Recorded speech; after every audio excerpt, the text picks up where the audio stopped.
बिस्मिल्लाहिर्रहमानिर्रहीम। अस्सलाम वालेकुम क्लास 7।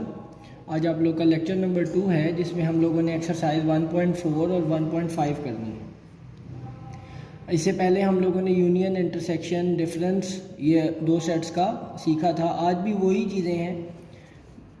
इसमें देखें क्वेश्चन नंबर 1 के अंदर उसने हमें 3 सेट्स दे दिए हैं और इस बार उसने 2 साइड्स दे दी हैं, एक लेफ़्ट हैंड साइड और एक राइट हैंड साइड। अब प्रूफ ये करना है कि left hand side right hand side के इक्वल है। तो सबसे पहले मैं कंसिडर करूँगा लेफ़्ट हैंड साइड को, जो कि ए इंटरसेक्शन बी है। तो सबसे पहले मैंने सेट ए ऊपर से उठा के लिख दिया, इंटरसेक्शन का सिंबल डाला और देन सेट बी लिख दिया। जैसा कि मैंने आपको पिछले लेक्चर में बताया था कि इंटरसेक्शन का मतलब है कि सिर्फ और सिर्फ कॉमन एलिमेंट्स लिखेंगे। तो इन दोनों के अंदर जो कॉमन एलिमेंट आ रहा है वो सिर्फ ए आ रहा है, इस वजह से मैंने ए लिख दिया। अब हम राइट हैंड साइड की तरफ जाएंगे और राइट हैंड साइड में बी इंटरसेक्शन ए सॉल्व करेंगे। तो बी इंटरसेक्शन में ए में क्या होगा, सेट बी पहले लिख देंगे और सेट ए बाद में लिख देंगे और दोनों का दोबारा इंटरसेक्शन लेंगे। तो चूँकि सेट्स तो वही हैं तो इनकी इंटरसेक्शन सेम आएगी। तो हम लोगों ने देखा कि लेफ़्ट और राइट हैंड साइड हमारी इक्वल आ गई है। तो हमारी ये बात साबित हो गई कि ए इंटरसेक्शन बी बराबर होता है बी इंटरसेक्शन ए के। अब मैं इसका पार्ट नंबर 6 करने जा रहा हूँ, जिसमें लेफ्ट हैंड साइड दी हुई है ए यूनियन सी और राइट हैंड साइड दी हुई है सी यूनियन ए। बिल्कुल मैंने पहले जैसे ही किया, पहले सेट ए लिख दिया, यूनियन का सिंबल डाला, फिर सेट सी लिख दिया। तो आप लोगों को ये बात बताई थी कि यूनियन लेते हुए दोनों सेट्स के एलिमेंट्स को कंबाइन करके लिख लिया जाता है। बस किसी एलिमेंट को रिपीट नहीं करना अगर वो 2 बार आ रहा था। देखें ए, फिर सी, फिर ई 2 दफ़ा आ रहा है, मैंने एक बार लिखा, I, O, U and G. Right hand side में अब क्या होगा, अब सी सेट पहले आ जाएगा और ए सेट बाद में आ जाएगा, लेकिन सेट्स तो चूंकि वही हैं तो इनका union same as it is आएगा। और ये बात साबित भी हो गई कि ए यूनियन सी जो है वो सी यूनियन ए के बराबर है। इसके रिमेनिंग 4 पार्ट्स जो हैं वो आप लोग खुद से कर सकते हैं, 2 से लेके 5 तक बिल्कुल इसी तरह। और आगे भी जिस जगह पर डू योर सेल्फ लिखा होगा वो पार्ट्स आप लोगों ने खुद करने होंगे। सिमिलर क्वेश्चंस मैं करवा दूंगा और उससे आगे सिमिलर ही होमवर्क आपको दिए जाएंगे। कोई ऐसी चीज़ नहीं होगी जो आप लोगों को समझ में ना आए। बहरहाल क्वेश्चन 2 में देखें, अब आपके पास एक सेट दे दिया है x, एक y और एक z। इसमें भी लेफ्ट हैंड साइड दी हुई है और इसमें भी राइट हैंड साइड दी हुई है। तो लेफ्ट हैंड साइड में इस बार जो दिया हुआ है x intersection y intersection z। अब इसको इकट्ठे सॉल्व करने में थोड़ी सी दुश्वारी होगी, तो इसीलिए हम इसका पहले ये जो ब्रैकेट वाला पोर्शन है इसको कंसिडर कर लेंगे, y इंटरसेक्शन z, जैसा कि मैंने आपको एक्सरसाइज 1.2 में सिखाया भी था। y इंटरसेक्शन z में सेट y पहले लिख देंगे and then intersection set z। अब आप लोग देख सकते हैं कि इनके अंदर कुछ भी कॉमन नहीं है, सारे एलिमेंट्स एक दूसरे से मुख्तलिफ हैं। तो जब कुछ भी कॉमन ना आए तो इसको आप एम्प्टी सेट लिख देते हैं। एम्प्टी सेट को लिखने का एक और तरीका है, आप ऐसे भी लिख सकते हैं, phi, this is also known as empty set और नल सेट। ठीक है, अब मैं इसकी लेफ्ट हैंड साइड को कंसिडर करूंगा जिसमें सेट x पहले आएगा और इंटरसेक्शन y इंटरसेक्शन z, जो कि अभी हमने फाइंड आउट की। तो सेट x मैंने ऊपर से देख के लिख दिया 137, इंटरसेक्शन एम्प्टी सेट। अब इन दोनों के दरमियान में भी कुछ कॉमन नहीं है, तो जब कुछ कॉमन नहीं है तो फिर again empty set. Now I will take right hand side. Right hand side में लिखा है x intersection y intersection z। तो जो ब्रैकेट वाला पोर्शन है मैंने दोबारा वही कंसिडर पहले कर लिया, 137 इंटरसेक्शन 235। आप लोग देख सकते हैं इनके अंदर एक ही एलिमेंट है जो कि कॉमन है, दैट इज 3, वो मैंने लिख दिया। अब चूंकि राइट हैंड साइड के अंदर ब्रैकेट वाला पोर्शन पहले लिखा हुआ है तो इसलिए इसको पहले लिखा जाएगा, इंटरसेक्शन सेट z जो है वो बाद में लिखेंगे। अब आप लोग देख सकते हैं कि जो 3 है और यहाँ पे 148 है, तो दोनों के अंदर कुछ भी कॉमन नहीं है, तो ये आपका एम्प्टी सेट आएगा। तो ये जो आपकी लेफ्ट हैंड साइड थी और ये जो आपकी राइट हैंड साइड है सेम आ गई। तो मैंने लिख दिया left hand side equal to right hand side, hence proved. इसका part 2 same as it is है, वो इंटरसेक्शन की जगह यूनियन के साथ है, तो वो आप लोग खुद से करेंगे। अब हम आगे बढ़ते हैं इसके क्वेश्चन नंबर 3 की तरफ। क्वेश्चन नंबर 3 में भी बिल्कुल इसी तरह के सवाल हैं, सिर्फ सेट्स चेंज किए हैं। ठीक है, सेट S जो दिया हुआ है वो दिया -2, -1, 0 एंड 1। देखिए -1 और +1 एक दूसरे से मुख्तलिफ होते हैं, तो ये मत समझिएगा कि एलिमेंट रिपीट हुआ। t is equal to -4, -1, +1, 3। u is equal to 0, +-1 का मतलब है, देखिए इस सेट को ऐसे भी लिख सकते हैं, 0 प्लस का 1 माइनस का 1, प्लस का 2 एंड माइनस का 2। ये बात मैंने आपको समझाने के लिए लिखी है, आप लोगों को कॉपी पे करने की ज़रूरत नहीं है, ताकि आपको पता लग जाए कि इस प्लस माइनस का क्या मतलब है। इसकी भी मैंने पहले लेफ्ट हैंड साइड उठाई और इसमें जो ब्रैकेट वाला पोर्शन है इसको पहले कंसिडर करूँगा, टी इंटरसेक्शन यू। तो सबसे पहले ये सेट टी लिखा and then intersection set U. अब देखिए -4 और 0 कुछ कॉमन नहीं है, ये -1 और +1 और प्लस -1 का भी यही मतलब होता है, तो मैंने इनको इकट्ठा करके लिख दिया, तो ये इनकी इंटरसेक्शन आ गई। अब हमने ये पूरी लेफ्ट हैंड साइड उठाई जिसमें सेट एस पहले है, तो इसलिए पहले सेट एस लिखा, इंटरसेक्शन ये वाला सेट बाद में। तो सेट एस क्या था, -2, -1, 0 और 1 और इंटरसेक्शन ये जो भी हमने टी इंटरसेक्शन यू की निकाली +-1।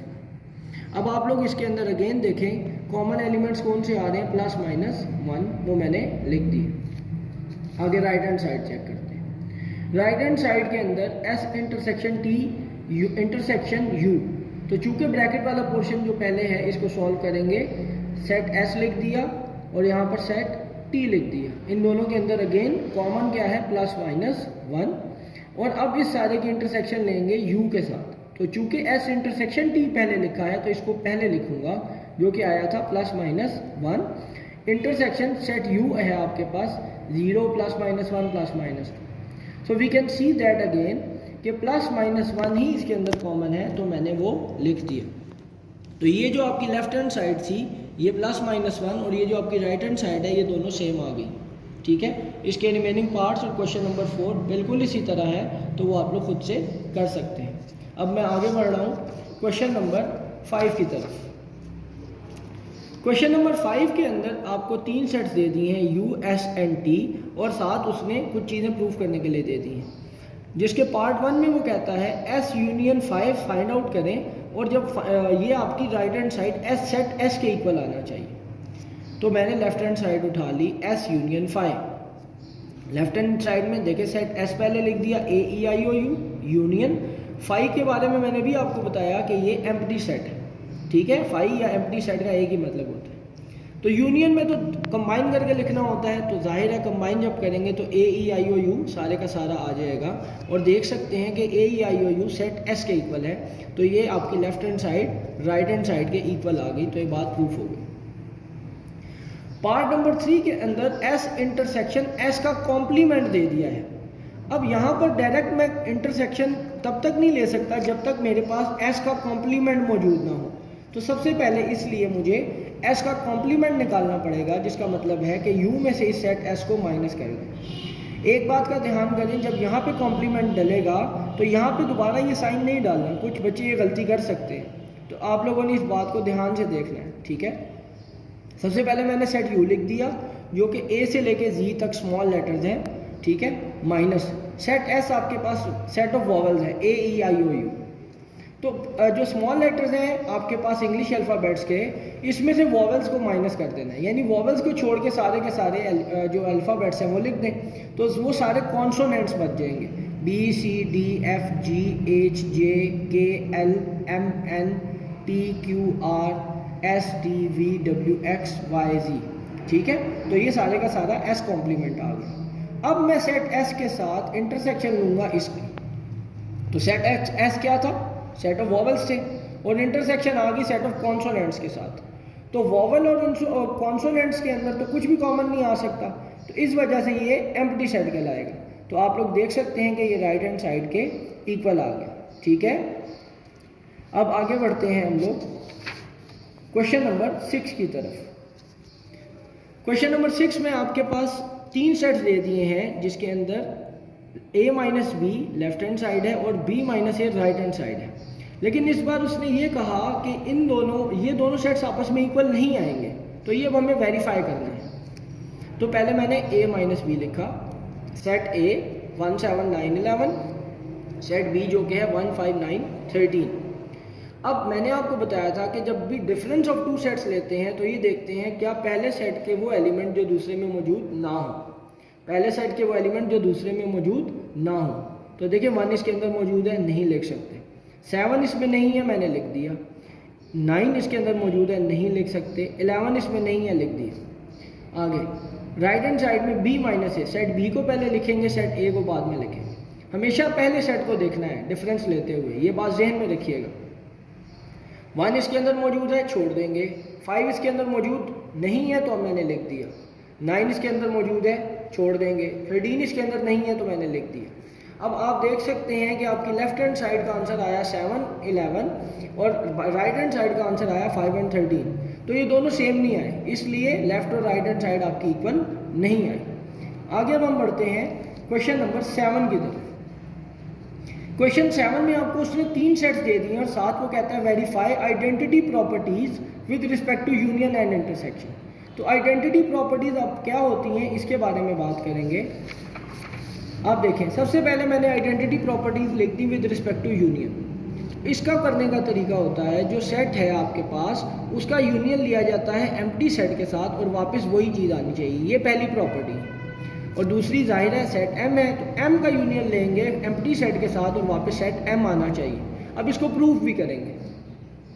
मैंने लेफ्ट हैंड साइड में सेट L ले लिया। सेट L आपके पास क्या है देख सकते हैं, 5, 7, 9 up to 15 and then union 5 stand for empty set. अब इन दोनों का यूनियन लेंगे तो यूनियन में तो एलिमेंट्स कंबाइन करके आ जाते हैं, तो वापस ये सारे का सारा सेट आ जाएगा जो कि सेट L है। ठीक है, इसी तरीके से अब आप इसकी इंटरसेक्शन की प्रॉपर्टीज देखें। Identity properties with respect to intersection. Intersection में क्या होता है कि आपके पास जो गिवन सेट है उसका इंटरसेक्शन लेना होता है आपने सेट U के साथ, यानी कि जो यूनिवर्सल सेट है, और वापस आपके पास वही सेट आना चाहिए।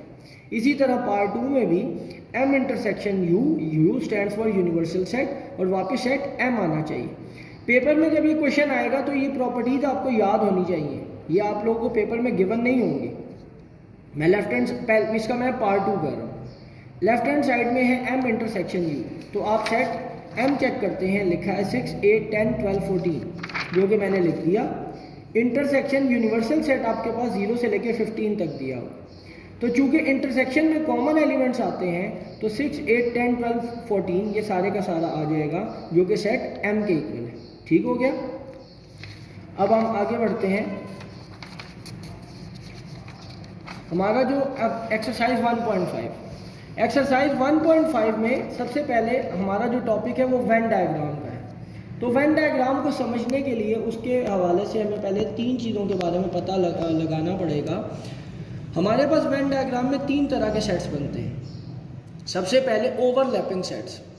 ओवरलैपिंग सेट्स ऐसे सेट्स को कहते हैं जिनके अंदर कम से कम एक एलिमेंट कॉमन हो। ये बात मैंने आपको पहले भी बताई थी, ठीक है, ये बात मैं आपको पहले भी बता चुका हूँ। अब देखें, अब 1 और 2 और इधर लिखा है 1, 3, 4। अब इनके अंदर कॉमन एलिमेंट क्या आ रहा है 1, क्या आ रहा है 1। तो जब भी कॉमन एलिमेंट्स होंगे तो ओवरलैपिंग सेट्स की डायग्राम कुछ इस तरह बनेगी। देखिए, पहला सेट दूसरे सेट को ओवरलैप कर रहा है, ठीक है। Number 2, disjoint sets. Disjoint set में क्या होता है, पहला और दूसरे सेट का कोई भी एलिमेंट आपस में कॉमन नहीं होता। इसी वजह से ये देखें एक दूसरे से ये अलग है, ठीक है, ज्वाइन नहीं हुए हुए, डिसजॉइंट है। तो ये सेट्स कहलाते हैं डिसजॉइंट। और ये जो मैंने यू लिखा हुआ है, ये रेक्टेंगल के जो शो कर रहा है, ये आपका यूनिवर्सल सेट होता है, ठीक है।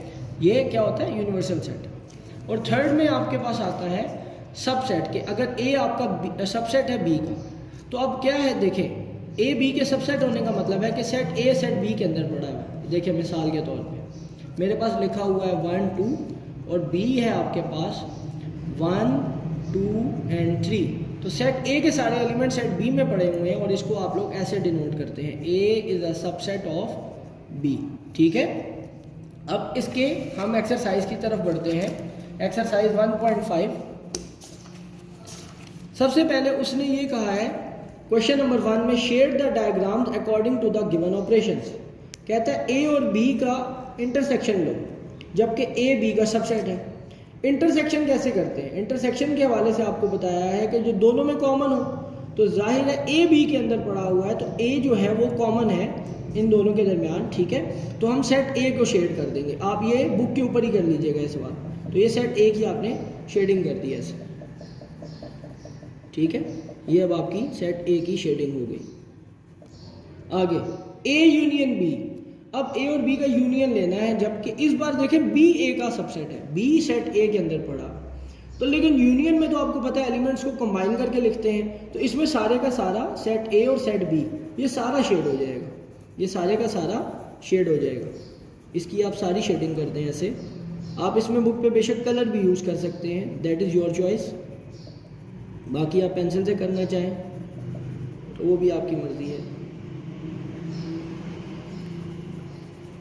नेक्स्ट ए माइनस बी, देखिए ए और बी कौन से सेट्स हैं, डिसजॉइंट। तो कहता है ए में से बी को माइनस करो, यानी कि सेट ए में से बी को छोड़ दो, निकाल दो, तो सिर्फ सेट ए आपका शेड हो जाएगा। इस तरीके से सेट ए की आप शेडिंग कर देंगे। इसकी कंप्लीट शेडिंग आप लोगों ने कर लेनी।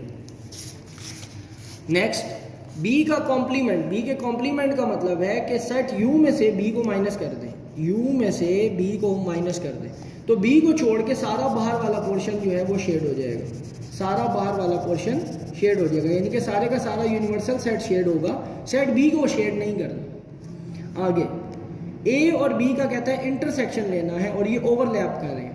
तो इंटरसेक्शन में हमेशा क्या होता है, कॉमन एलिमेंट शेड होता है। तो कॉमन पार्ट कौन सा है इन दो सेट्स का, सिर्फ ये वाला। तो आप इस पोर्शन को शेड कर देंगे, इस पोर्शन को शेड कर देंगे। इसका लास्ट पार्ट आप लोग खुद से कीजिएगा। अब मैं इसकी एक्सरसाइज के क्वेश्चन नंबर 2 की तरफ बढ़ रहा हूँ। क्वेश्चन नंबर 2 में हम लोगों को ये देखें, आप लोगों को उसने क्या दिया हुआ है, आपको 3 सेट्स दिए हैं यू, ए एंड बी, और शो ये कहता है करो पहले पार्ट में a minus B minus A के इक्वल नहीं है, दूसरे में a इंटरसेक्शन b और b इंटरसेक्शन a इक्वल है, थर्ड पार्ट में a union b equal to b union a, and fourth part में a complement not equal to b complement. और इसको वेन डायग्राम के थ्रू शो करना है। तो देखिए वेन डायग्राम के थ्रू कैसे होता है। देखें सबसे पहले मेरे पास लेफ्ट हैंड साइड आ गई a माइनस बी। अब आप ये देखें कि ये दो सेट्स के अंदर कुछ कॉमन तो नहीं है। अब इसमें आप लोग देख सकते हैं कि आपके पास 4 भी कॉमन है और 10 भी कॉमन है। इसका मतलब है सेट ए और सेट बी ओवरलैपिंग सेट्स हैं, तो इनकी डायग्राम मैं ओवरलैपिंग वाली लूँगा। अब सबसे पहले दोनों में जो एलिमेंट्स ओवरलैप कर रहे होते हैं, जो कॉमन होते हैं, उनको इस पोर्शन में लिख दिया ओवरलैपिंग वाले में। अब देखें 4 और 10 ये तो ओवरलैपिंग में चला गया, ठीक है, जो कॉमन पोर्शन था उसमें चला गया। अब सेट ए के जो रिमेनिंग एलिमेंट्स बच गए 1, 8 एंड 10 वो मैंने सेट ए में लिख दिए, और सेट बी के भी जो कॉमन थे वो तो चले गए यहाँ पे सेंटर में। तो जो बाकी बच गए 2, 3 और 7 वो सेट बी में लिख दिए। रिमेनिंग यूनिवर्सल सेट के जो 2 एलिमेंट्स थे 5 और 6 बच गए, वो मैंने यूनिवर्सल सेट में लिख दिए। अब पहला है a minus B. A minus B का मतलब है कि a के वो एलिमेंट जो b में मौजूद ना हो, तो वो कौन कौन से हैं आप चेक करें, 1, 8 एंड 9। तो 1, 8 एंड 9 मेरा आंसर आया, तो मैंने सिर्फ इस पोर्शन को शेड कर दिया, मैंने लाइंस लगा दी हैं। आप लोग बेशक शेडिंग कर लीजिएगा, आप कलर्स का इस्तेमाल कर सकते हैं। अब राइट हैंड साइड में b माइनस है, b के वो एलिमेंट जो a में मौजूद ना हो, तो वो कौन कौन से हैं, 2 इसके अंदर मौजूद नहीं है, 3 इसके अंदर मौजूद नहीं है, 7 इसके अंदर मौजूद नहीं है। तो b माइनस ए को जब सॉल्व किया तो 2, 3, 7 आंसर आया, तो मैंने इतने से पोर्शन को शेड कर दिया। तो आप देख सकते हैं कि हमारा लेफ्ट साइड पे जो पोर्शन शेड हुआ है वो 189 वाला हुआ है, राइट हैंड साइड में 237 वाला हुआ है। तो लेफ्ट और राइट हैंड साइड इक्वल नहीं आई। इसी बात को हम लोगों को साबित करना था कि a माइनस बी और b माइनस ए बराबर नहीं है। ये भी हम पहले साबित सेट्स के थ्रू करके आ चुके हैं, अब हमने वेन डायग्राम के थ्रू ये बात प्रूव की। अब मैं आगे बढ़ रहा हूँ इसके पार्ट नंबर 4 की तरफ। पार्ट नंबर 4 में कहता है कि a का कॉम्प्लीमेंट b के कॉम्प्लीमेंट के इक्वल नहीं है, तो डायग्राम बिल्कुल वैसे ही बनेगी। a के कॉम्प्लीमेंट का मतलब है कि सेट u में से a को माइनस कर दो, सेट u में से a को माइनस कर दो, यानी कि यूनिवर्सल सेट में से a को माइनस कर दो, ठीक है। तो अब यूनिवर्सल सेट में से a को माइनस करते हैं। ये देखें यहाँ पे क्या था, 1 एक में मौजूद है, इसको छोड़ देंगे, फिर 2 नहीं मौजूद लिखेंगे, 3 इसके अंदर मौजूद नहीं है लिखेंगे, 4 मौजूद है, 5 नहीं है, 6, 7, 8, 9, 10 मौजूद है। तो अब हमारी शेडिंग जो होगी 2, 3, 5, 6, 7 वाले पोर्शन में होगी। तो आप देख सकते हैं, तो जिस जिस जगह पे 2, 3, 7, 5, 6 आया मैंने उस पोर्शन को शेड किया, बाकी किसी नंबर को नहीं मैंने छेड़ा, ठीक है। इसी तरीके से राइट हैंड साइड में b के कॉम्प्लीमेंट का मतलब है कि u में से b सेट को माइनस करना है। तो आप लोग जब u में से b को निकालेंगे तो आपका आंसर आएगा 1, 8, 9, 5, 6। तो हमने सिर्फ इस पोर्शन को शेड किया, बाकी किसी को नहीं छेड़ा, इसको नहीं छेड़ा, इसको नहीं छेड़ा। तो आप लोगों ने इस तरह रफ वर्क में पहले सेट्स को सॉल्व कर लेना है, उसके बाद जो आंसर आए उसके हिसाब से शेडिंग कर लेनी है। तो ये आपकी लेफ्ट और राइट हैंड साइड इक्वल नहीं है, ठीक है। आज हम अपने इस लेक्चर को यहीं पे कंप्लीट करते हैं। इंशाल्लाह नेक्स्ट लेक्चर में हम लोग यूनिट नंबर 2 स्टार्ट करेंगे। अल्लाह हाफिज़।